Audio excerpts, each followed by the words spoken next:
Indonesia dijuluki negeri Khatulistiwa karena salah satu kota di negara ini dilewati oleh garis Khatulistiwa.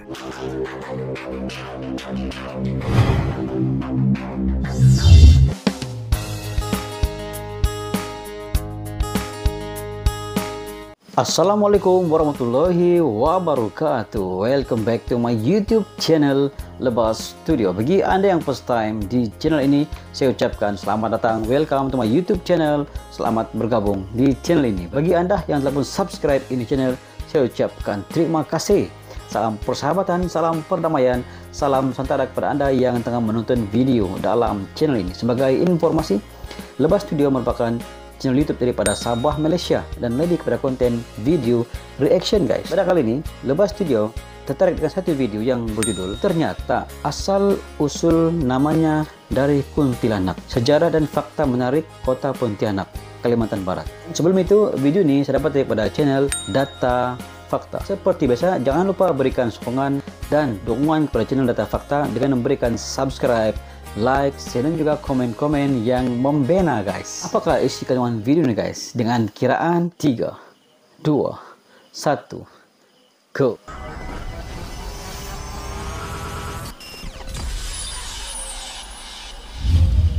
Welcome to our channel. Indonesia dijuluki negeri Khatulistiwa karena salah satu kota di negara ini dilewati oleh garis Khatulistiwa. Ya, Pontianak adalah kota yang dimaksud. Ibu kota Provinsi Kalimantan Barat yang dilalui sungai terpanjang di Indonesia, yakni Kapuas. Lalu hal menarik apa lagi yang ditawarkan kota ini? Seperti apa sejarah berdirinya? Bagaimana lokasi wisata dan kulinernya? Serta hal apa saja yang mewakili gambaran kota seribu parit ini? Informasi selengkapnya akan kami sajikan untuk kalian. Tapi sebelum lanjut, kami ingatkan kembali untuk subscribe channel ini dan aktifkan lonceng notifikasi kamu untuk mendapatkan video edukatif dari Data Fakta.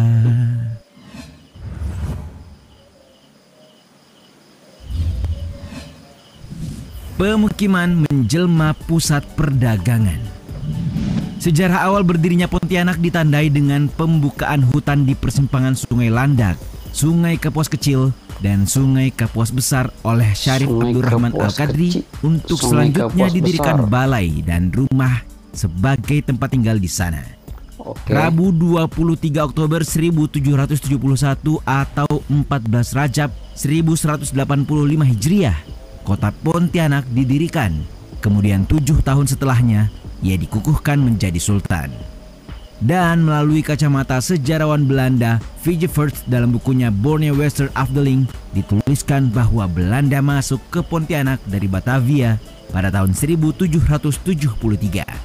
Ketika itu Syarif Abdullah merantau ke Banjarmasin dan menikah dengan adik Sultan Banjar, Sunan Nata Alam.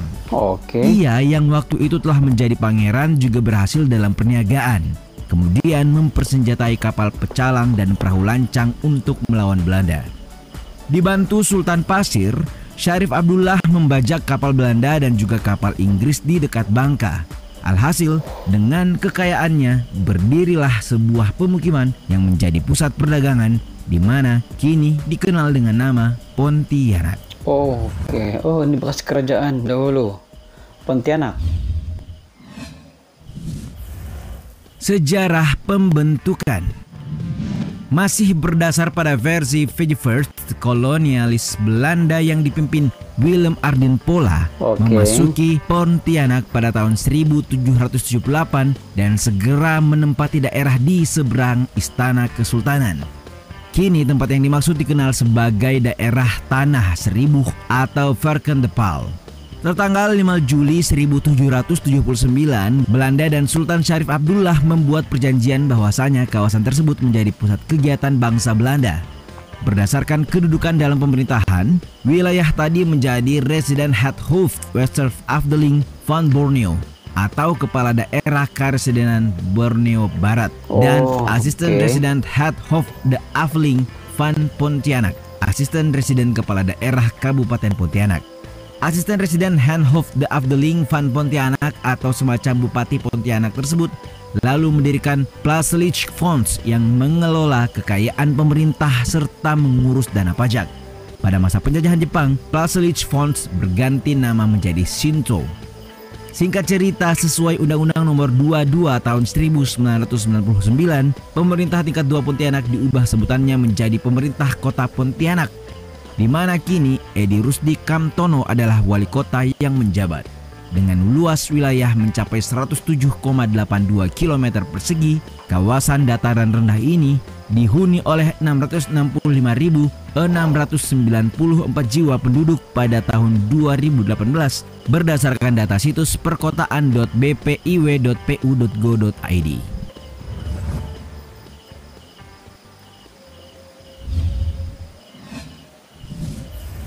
Perekonomian. Oke, ekonomi. Sebagian besar perekonomian Kota Pontianak bertumpu pada industri, pertanian, dan perdagangan. Berdasarkan data tahun 2005, nilai tambah bruto atau NTB yang diperoleh dari seluruh perusahaan industri besar maupun sedang di Kota Pontianak adalah sebesar 207,57 miliar rupiah. Memasuki tahun 2006, jenis tanaman pangan yang tercatat hasilnya paling besar adalah ubi kayu, padi, dan ubi rambat. Sementara itu, penduduk juga bertani sayuran dan lidah buaya. Di sini belakangan terdapat Aloe Vera Center yang menjadi sebuah agrowisata di Pontianak.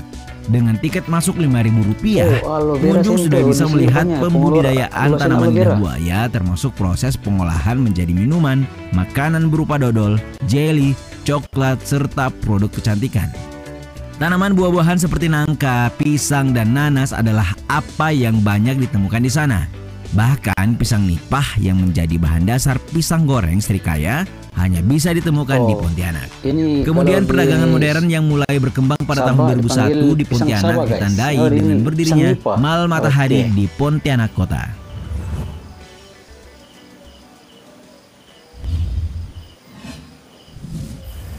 Wisata dan kuliner. Dalam sejarahnya yang panjang, Pontianak tidak hanya tampil sebagai ibu kota provinsi, namun kota ini juga menawarkan daya tarik untuk dikunjungi, sebut saja wisata dan pilihan kulinernya. Sejauh ini, Tugu Hatulistiwa yang dibangun tahun 1928 oleh ahli geografi dari negara Belanda masih menjadi yang terpopuler.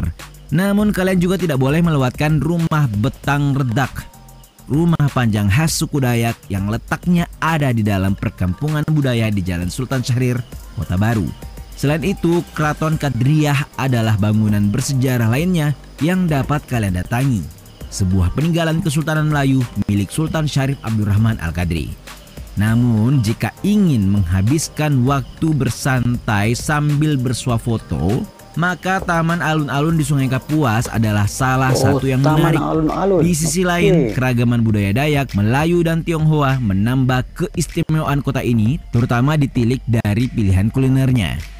Jenis makanan legendaris seperti cai kue atau choy pan, bakcang, kue tiaw Apollo, lek tausuan, dan kue cap ada di Pontianak. Sementara nasi ayam, pisang goreng Srikaya, dan bubur ikan Pontianak juga tidak boleh untuk kalian lewatkan. Berbagai tempat dan makanan tadi tentu saja hanya sebagian kecilnya. Untuk lebih lengkapnya, berkunjunglah di lain kesempatan. Betul.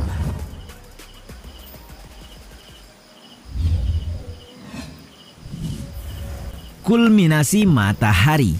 Kulminasi matahari. Apapun yang berdiri di bawah matahari sudah pasti akan memiliki bayangan. Ya, betul. Setidaknya demikianlah prinsip cahaya yang diketahui secara umum. Tapi tahukah kalian, hal tersebut sama sekali tidak berlaku jika kalian berada di Tugu Katulistiwa dalam waktu-waktu tertentu. Ya, satu hal lainnya yang dimiliki Pontianak tapi tidak dimiliki daerah lain adalah peristiwa pesona kulminasi matahari. Lebih tepatnya, hanya Pontianak yang dilewati garis Katulistiwa tepat di wilayah kota, yang mana daerah maupun negara lain, garis Katulistiwa tidak ada yang melewati persis di wilayah perkotaan. Karenanya, di tempat inilah kalian bisa menyaksikan hari tanpa bayangan setiap 2 kali dalam setahun. Secara spesifik, setiap tanggal 21 sampai 23 Maret dan 21 sampai 23 September, pemerintah kota setempat akan mengadakan event yang berpusat di Tugu Katulistiwa. Tentu saja untuk menyaksikan sendiri fenomena hari tanpa bayangan dalam gelar Pesona Kulminasi Matahari. Unik, tanpa bayang guys. Legenda Kuntilanak. Kuntilanak dan Pontianak seringkali dicocok-cocokkan dari segi kemiripan kata. Lalu benarkah asal-usul nama Pontianak ada hubungannya dengan jenis hantu yang satu ini? Zainuddin HM dalam buku Asal-usul Kota-kota di Indonesia Tempo dulu menuliskan bahwa nama Pontianak tidak lepas dari kisah hantu kuntilanak yang selalu mengganggu Sultan Syarif Abdurrahman Al-Qadri. Menurut kisah, setiap menyusuri sungai Kapuas, sang sultan selalu diganggu kuntilanak. Karenanya ia pun terpaksa melepaskan tembakan meriam untuk mengusir hantu itu. Nah, lokasi jatuhnya peluru meriam yang ditembakkan adalah kawasan di mana sebuah kesultanan didirikan nantinya. Peluru yang dimaksud jatuh di dekat persimpangan Sungai Kapuas dan Sungai Landak yang kini dikenal dengan nama Bering. Sementara cerita lainnya menyebut asal-usul nama Pontianak berasal dari pohon punti. Ada pula yang menganggap bahwa Pontianak berasal dari kata kuntian yang dalam bahasa Mandarin berarti tempat pemberhentian. Sebagian besar orang tua Tionghoa di Pontianak bahkan masih menyebut kota tersebut dengan nama Kuntian.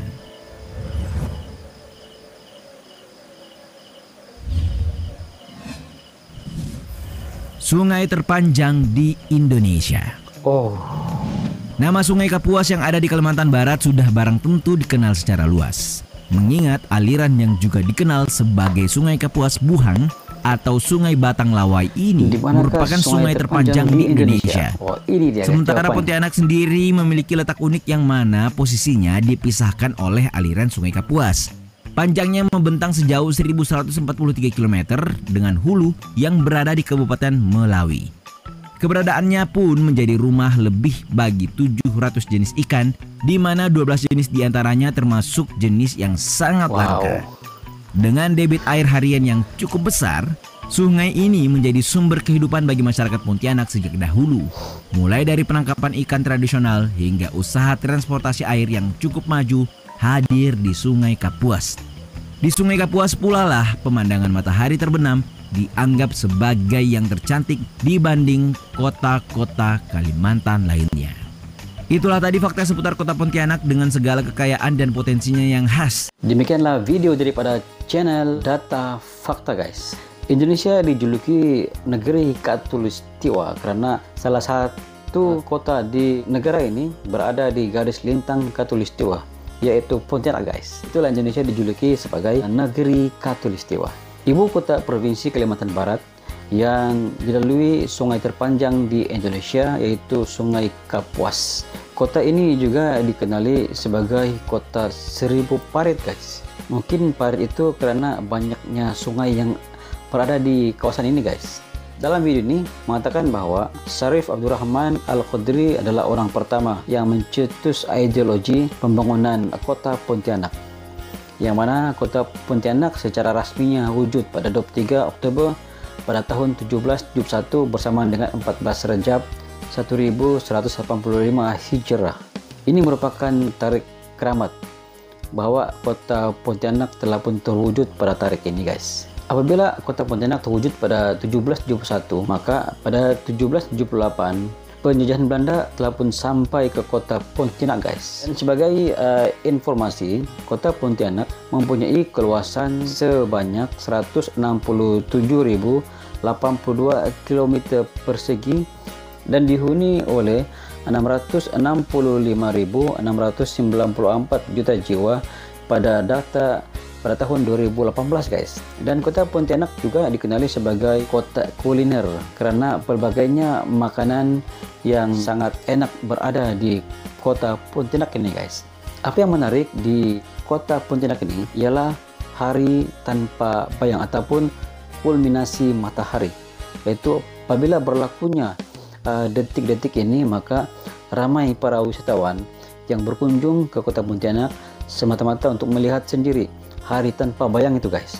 Karena di tempat lain tidak pernah berlaku hari tanpa bayang, tapi di sini berlakunya hari tanpa bayang. Karena saya mempunyai ke lapangan dan juga mempunyai rezeki yang lebih, saya akan datang sendiri ke kota Pontianak ini pada tanggal 21 hingga 23 Maret ataupun pada 21 hingga 23 September guys. Karena waktu inilah yang dinamakan sebagai kulminasi matahari ataupun hari tanpa bayang guys. Pada saya ini merupakan satu tarikh yang sangat penting yang perlu diingati oleh semua warga yang berada di kota Pontianak supaya jangan melepaskan detik-detik ini. Tapi bagi mereka yang telah pun selalu melaluinya guys, mungkin pada mereka itu perkara biasa, tapi bagi orang luar yang belum pernah melaluinya, ini merupakan suatu yang sangat unik guys. Sebelum ini saya ada buat satu video reaction dan saya tertanya-tanya dan tercari-cari apakah asal usul nama kota Pontianak, dan saya hanya mengandaikan bahwa mungkin di sini karena banyaknya kuntilanak. Itu pandangan secara sepintas lalu daripada pemikiran Lebah Studio. Namun selepas saya melihat video ini, punya tanggapan berubah karena ada beberapa fakta yang coba admin jelaskan tentang asal usul kota Pontianak guys. Asal usul kota Pontianak yang pertama mengikut kisah Sultan Syarif Abdul Rahman yang sering diganggu oleh kuntilanak. Itu yang pertama. Apabila dia melepaskan tembakan meriam bagi menghalau kuntilanak ini, maka di mana jatuhnya peluru itu, maka itulah yang sekarang dijadikan sebagai kota Pontianak guys. Maka berasal daripada menembak Pontianak, maka terwujudlah di mana jatuhnya peluru meriam itu, maka situlah terbentuknya kota Pontianak. Asal yang kedua berkaitan dengan pohon ponti, maka jadilah Pontianak. Yang ketiga mengatakan dalam video ini kuntian ataupun dalam bahasa Mandarin kuntian yang bermaksud hentian. Ada setengah-setengah warga Mandarin berada di kota Pontianak ini masih lagi memanggil sehingga ke hari ini Pontianak sebagai kuntian. Itu bermaksud perhentian. Apabila saya melihat video ini, maka persoalan saya selama ini mencari-cari apakah sebenarnya asal usul nama kota Pontianak, maka hari ini terjawablah persoalannya guys, yaitu mengikut kepada beberapa sumber, yaitu tentang pembukaan awal kota Pontianak oleh Sultan Syarif Abdul Rahman yang sering diganggu kuntilanak. Yang kedua berkaitan dengan satu pohon yang hanya berada di kota Pontianak dipanggil sebagai pohon ponti. Yang ketiga berkaitan dengan kosakata daripada bahasa Mandarin yaitu kuntian, maka jadilah dia sebagai kota Pontianak guys. Itu sedikit sebanyak cerita berkaitan dengan video ini. Anda mungkin mempunyai pandangan sendiri terkait dengan video ini, Anda boleh komen di bawah guys. Namun pada saya puas hati dengan video ini, dan daripada video ini saya dapat mengetahui bahwa asal usul kota Pontianak itu guys. Dan pada saya video ini sangat memberi manfaat dan memberi info yang terbaik kepada saya. Dan terima kasih kepada admin karena membuat video ini guys. Itu sedikit sebanyak pandangan daripada Lebah Studio. Kita jumpa lagi di video yang akan datang. Assalamualaikum. Bye bye.